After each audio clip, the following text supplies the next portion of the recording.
వరంగల్ వెళ్దాం. వరంగల్‌లో మా ప్రతినిధి స్వామి మనకి సిద్ధంగా ఉన్నారు. మిషన్ భగీరథ చాలా అద్భుతంగా దీన్ని మేము ఆహ్, ఇన్‌ఫ్లుయెన్స్ చేసాం. దాన్ని బాగా సస్టైనబుల్‌గా చేసాము. జనాలకి దాని ద్వారా ఎంతోమందికి లబ్ధి చేకూరుతుందని గొప్పాలు చెప్పుకున్నటువంటి ప్రభుత్వంకి సంబంధించినటువంటి మిషన్ భగీరథ పథకం అట్టర్ ఫ్లాప్ అయిందని చెప్పుకోవచ్చు. ఈ నేపథ్యంలోనే పేద ప్రజలకు కనీస సౌకర్యాలు కల్పించడంలో ఈ ప విఫలమైంది రాష్ట్ర ప్రభుత్వం అనే విమర్శలు కూడా వినిపిస్తున్నటువంటి పరిస్థితి. దానికి ప్రధానంగా చూసుకుంటే నరసంపేట నియోజకవర్గంలో మిషన్ భగీరథ నీళ్లు అందని పరిస్థితి ఉంది.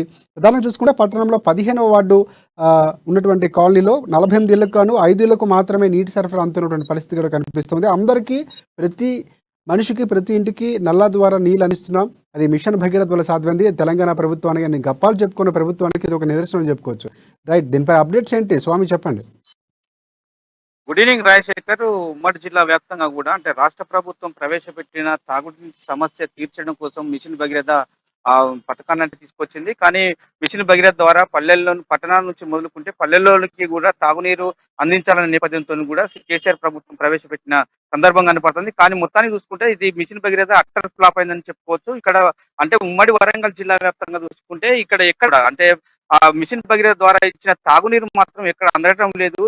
ఆ మేధబావులతో కూడా పల్లెల్లోనూ కూడా పట్టణాలను కూడా మొత్తం చెదబావు అనే మంచి తాగునీటి సమస్య కూడా తీర్చుకుంటున్నారని చెప్పుకోవచ్చు. కానీ ముఖ్యంగా చూసుకుంటే నర్సంపేట పట్టణంలోని కూడా బీజేపీ నర్సంపేట అంటే యువ నాయకుడు రన్నా ప్రతాప్ రెడ్డి కూడా కాలనీలు అంటే నర్సంపేట మున్సిపాలిటీ పరిధిలోని కూడా కాలనీలు అంటే టిఆర్ఎస్ కాలనీ కూడా ఆ కాలనీలన్నీ కూడా తిరిగిన సందర్భం కనపడతా ఉంది. మొత్తానికి నీటి ఎద్దడి కూడా ఏర్పడ్డ సందర్భం కనపడతా ఉంది. మురికి కాలువలు అంటే మిషన్ భగీరథతోని కూడా అక్కడక్కడ పైపులు బ్లాస్ట్ కావడంతో కూడా మురికి గుంటలుగా ఏర్పడి కూడా ఆ మురికి కాలువల సమస్య కూడా తీవ్రంగా ఉందని చెప్పి కూడా బీజేపీ యువ నాయకులు గోగుల రన్నా ప్రతాప్ రెడ్డి కూడా తెలపడం జరిగింది. దీనిపైన చర్యలు తీసుకోవాలి. మిషన్ భగీరథ పైప్ లైన్ కూడా పల్లెల్లో కూడా అన్ని కాలనీ వాసులను కూడా చెప్పి కూడా ఆయన చెప్పిన సందర్భం కనపడుతుంది రాజశేఖర్.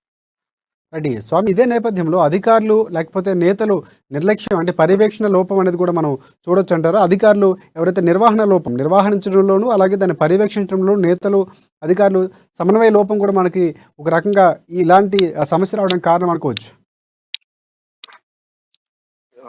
రాజశేఖర్ మొత్తానికి చూసుకుంటే మిషన్ భగీరథ ద్వారా పట్టణాల నుంచి పల్లెల్లోకి కూడా వాటర్ తాగునీటి అందించాలనే నేపథ్యంతో కూడా స్థానిక ఎమ్మెల్యేలు కూడా పర్యవేక్షించలేకపోయారు. దానికి అట్టర్ ఫ్లాప్ అని కూడా చెప్పొచ్చు. అధికారుల నిర్లక్ష్యం కావచ్చు, కాంట్రాక్టర్ల నిర్లక్ష్యం కూడా అనుకోవచ్చు. మరి మొత్తానికి చూసుకుంటే కూడా ఇండ్లలోకి కూడా భగీరథ కానీ తాగునీరు అందించడంలో కూడా విఫలమైందని చెప్పుకోవచ్చు. కానీ మొత్తానికి చూసుకుంటే కూడా పల్లెల్లో చూసుకుంటే సేద బావులతో పాటు వ్యవసాయ బావుల దగ్గర వెళ్లి మంచినీళ్ళు తీసుకొచ్చే పరిస్థితి కనపడతా ఉంది. కొన్ని కాలనీలకు మాత్రం కూడా పైప్ లైన్ కూడా బ్లాస్ట్ అంటే పైప్ లైన్ వేయకుండా పోయి కూడా బ్లాస్ట్ అయిన పరిస్థితి కనపడుతుంది. దాని ద్వారా కూడా మురికి కాలువలుగా ఏర్పడి కూడా కాలనీ వాసులకు కూడా కంపు కొడుతున్న పరిస్థితి కూడా కనపడుతుంది. కానీ మున్సిపాలిటీ సంబంధించిన వారు కూడా వెంటనే స్పందించి కూడా ఈ పైప్ లైన్ వెంటనే నిరుపయోగంగా ఉన్న వాటిని